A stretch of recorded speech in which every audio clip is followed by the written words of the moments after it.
Praise lord అందరికి ఇచ్చిన prayer చేసుకుందాం. పరిశుద్ధుల ప్రేమ కలిగిన తండ్రి నీకే వందనములయ్యా.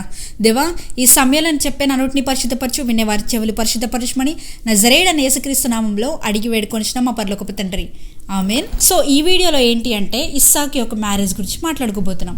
ఇస్సాక్కి మ్యారేజ్ అయిందనమాట. అది ఎలా అయిందో ఈ వీడియో చూస్తే మీకు తెలుస్తుంది. చాలా ఇంట్రెస్టింగ్గా ఉంటుంది. లైక్ దేవుడు తనకి ఎలా ఒక వైఫ్ని సిద్ధపరిచాడో తెలుస్తుంది. సో వీడియోని ఎండ్ వరకు చూడండి. ఇలా ప్రతిరోజు బైబిల్లో జరిగిన ఇన్సిడెంట్స్ని ఎపిసోడ్స్ రూపం ద్వారా నేను మీ ముందుకు తీసుకొస్తున్నాను. కాబట్టి మీ సైడ్ నుంచి మీరు చేయాల్సింది ఏంటి తెలుసా? మీకు నచ్చి ఈ వీడియో ఆశీర్వాదకరంగా అనిపిస్తే దేవుడు మిమ్మల్ని ఒకవేళ ఈ వీడియో షేర్ చేయమని ప్రేరేపిస్తే కనుక తప్పకుండా చేయడానికి ట్రై చేయండి. ఇంకా ఏమాత్రం ఆలస్యం చేయకుండా వీడియోలోకి వెళ్ళిపోదాం. ఇక్కడ అబ్రహాం చాలా ఏజ్ అయిపోతూ ఉంటుంది. ఎంతగానో ఏజ్ అయిపోతుంది అంటే ఆల్రెడీ ఇస్సాకును కనేటప్పటికే చాలా ముసలివాడు, లైక్ చాలా ముసలోడు అనమాట. లైక్ తన వృద్ధాప్యంలో ఇస్సాకును కన్నట్టు మనకు తెలుస్తుంది కదా. అలానే అబ్రహాం చాలా ముసలివాడు అయిపోతూ ఉంటాడు. కాబట్టి అబ్రహాం ఏం చేస్తాడంటే తన దాసుడిని పిలుస్తాడు. తన దాసుడి పేరు ఎలియాజర్ అనమాట. ఈ ఎలియాజర్ని పిలిచి, ఎలియాజర్ నువ్వేం చేయాలంటే ఇస్సాక్కి ఒక మంచి భార్యని వెతికి తీసుకురావాలి. నేను ఒక ఊరు చెప్తాను, ఆ ఊరు దగ్గరికి వెళ్ళిన తర్వాత దేవుడే నీకు ఎలా చేయాలి ఏం చేయాలి అని బయలుపరుస్తాడు. వెళ్ళి ఇస్సాక్కి ఒక భార్యని తీసుకుని రా అని చెప్పేసి చెప్తాడు. ఇలా చెప్పిన తర్వాత ఎలియాజర్కి అర్థం కాదు. అదేంటి నేను అక్కడికి ఎలా వెళ్ళాలి, పోనీ ఇస్సాక్ని తీసుకెళ్ళినా అంటాడు. నో, ఇస్సాక్ని నువ్వు తీసుకెళ్ళకూడదు అని చెప్తాడు. మరి ఎలా వెళ్ళి తీసుకుని రావాలి అంటే దేవుడే నీకు బయలుపరుస్తాడు, కానీ నువ్వు మాత్రం ఇస్సాక్ని ఇక్కడి నుంచి తీసుకొని వెళ్ళకూడదు అని అయితే చెప్తాడు. ఓకే, సో ఇప్పుడు ఇంకా ఎలియాజర్ క్యామెల్స్ ఉంటాయి కదా. సో క్యామెల్స్ మీద కావాల్సిన ఏదైతే తన ఇప్పుడు వైఫ్కి కొంత పెడతారు కదా, లైక్ బంగారం ఇట్లాంటివి పెడతారు కదా. సో తను కూడా తన కోడలికి, అబ్రహాం వాళ్ళ కోడలికి కొన్ని పట్టుకుని వెళ్దాం. కొన్ని గ్రీటింగ్స్ రూపంలో కానీ లేకపోతే థ్యాంక్ యూ రూపంలో కానీ కొన్ని థింగ్స్ పట్టుకుని వెళ్దాం అని చెప్పేసి ఈ క్యామెల్స్ మీద పెట్టుకొని వెళ్తాడు. ఎవరు? ఎలియాజర్. ఓకే, సో వెళ్తూ దారిలో ఏం చేస్తాడంటే ఆ ఊరు ప్రదేశానికి ఇంకా చాలా కొంచెం దగ్గరలో ఒక నుయ్యి ఉంటుంది అనమాట. నుయ్యి అంటే మీకు అందరికీ తెలిసిందే కదా, ఒక వెల్ ఉంటుంది. ఆ వెల్ దగ్గర వాటర్ కావాలి అండ్ అంతేకాకుండా తన క్యామెల్స్కి వాటర్ కావాలి అని చెప్పేసి కూర్చొని ఉన్నప్పుడు దేవుడు భయపరుస్తాడు అనమాట. వచ్చే ప్రతి ఒక్కరిని అడుగు, ఓకే వాటర్ కావాలి, మాకు కొంచెం వాటర్ తీసివ్వండి ఆ వెల్ నుంచి అని అడుగు.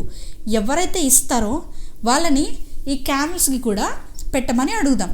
ఒకవేళ కనుక వాళ్ళు క్యామెల్స్కి పెట్టారే అనుకుందాం, she is the one who fits for Isaac. ఆ ఇస్సాక్కి తగిన భార్య తనే అని చెప్పేసి డిసైడ్ అవ్వు అని చెప్పేసి దేవుడు తనకి ప్రణాళిక ఇస్తాడు. లైక్ ఏంటంటే దేవుడే ప్లాన్ చేసినప్పుడు ఆయన తన ప్లాన్లో మనల్ని నడిపించుకుంటూ వెళ్తాడు. మరి ఎప్పుడు కూడా టెన్షన్ పడకూడదు. ఇక్కడ కూడా ఏం జరుగుతుంది అంటే చాలామంది ఇప్పుడు నుంచి చాలామంది వస్తూ ఉంటారు, కానీ ఎవరు కూడా తనకి వాటర్ ఇవ్వడానికి ఇష్టపడరు. లాస్ట్లో ఒక అమ్మాయి వస్తుంది. తను అక్కడ వాటర్ తీసుకుంటా తను వాటర్ తీసుకొని వెళ్ళిపోతా ఉన్నప్పుడు ఎలియాజర్ పిలుస్తాడు. నాకు చాలా దాహంగా ఉంది, నువ్వు వాటర్ ఇస్తావా అంటే వాటర్ తను ఇస్తుంది. అండ్ అంతేకాకుండా నా క్యామెల్స్ కూడా చాలా పొద్దు నుంచి వాటర్ ఏం తాగలేదు, నువ్వు ఒకవేళ నీకు వీలైతే ఈ నుయ్యిలోంచి వాటర్ తీసి క్యామెల్స్కి పెడతావా అని చెప్పేసి అడుగుతాడు. తను వెంటనే ఓకే అంటుంది, తప్పకుండా పెడతాను అని చెప్పేసి తీసుకుంటుంది. వెల్లోంచి వాటర్ తీస్తుంది, క్యామెల్స్కి పెడుతుంది. అండ్ ఎలియాజర్ కూడా చాలా హ్యాపీ అయిపోతాడు. ఎందుకంటే తనకు వచ్చిన మిషన్ కంప్లీట్ అయిపోయింది కదా. ఇస్సాకు వాళ్ళ భార్యని వెతికాడు కదా, తన పేరు రెబ్కా. ఓకే, తను ఇంటికి తీసుకెళ్తుంది. ఇంటికి తీసుకెళ్ళిన తర్వాత ఇంక జరిగిందంతా చెప్తాడు. ఇలా నాకు ఒక యజమానుడు పంపించాడు, నీకు ఇష్టమైతే నాతో రా అని చెప్పేసి ఈ ఎలియాజర్ అడుగుతాడనమాట. అడిగినప్పుడు రెబ్కా అండ్ వాళ్ళ పేరెంట్స్ ఓకే అంటారు. అక్కడి నుంచి రెబ్కాని తీసుకొని ఇస్సాకు దగ్గరికి వెళ్తాడు. వెళ్ళిన తర్వాత దూరంలో నుంచి ఇస్సాకు కనిపిస్తాడనమాట. కనిపించినప్పుడు రెబ్కా ఏం చేస్తుందంటే ఆ క్యామెల్ నుంచి దిగి చూసిన తర్వాత ఎవరు తిను అని చెప్తే అప్పుడు చెప్తాడనమాట, నీ యజమానుడు అని చెప్పేసి ఎలియాజర్ చెప్తాడు. సో చెప్పిన తర్వాత తను వెళ్తుంది, మాట్లాడుతుంది. అన్నదే కాకుండా వాళ్ళిద్దరి వివాహం కంప్లీట్ అయిపోతుంది. అలా దేవుని ప్రణాళిక ఇక్కడ నెరవేరడం జరిగింది. ఇప్పుడు ఏంటి వీడియో అప్పుడే అయిపోయింది అనుకుంటున్నారా?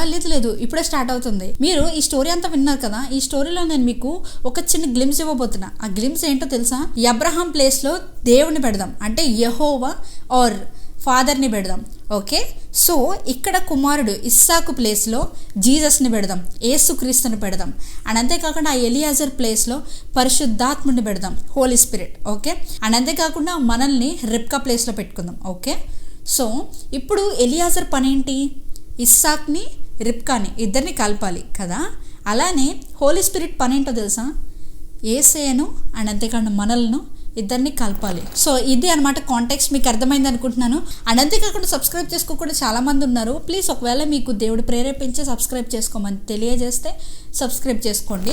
ఈ వీడియోని మీరు ఇక్కడ వరకు చూస్తారు కాబట్టి ఒక చిన్న క్వశ్చన్. ఓకే, నేను చెప్పిన ఎగ్జాంపుల్లో ఇస్సాకు ఎవరి వల్లే కనిపిస్తున్నాడు? ఓకే, ఎలియాజర్ హోలీ స్పిరిట్ అంటే పరిశుద్ధాత్మ రూపంలో కనిపించాడు కదా, మరి ఇస్సాకు ఎవరి రూపంలో కనిపిస్తున్నాడు? గుర్తుంటే కనుక కామెంట్ సెక్షన్లో కామెంట్ చేయండి. Thank you for watching. Praise the lord.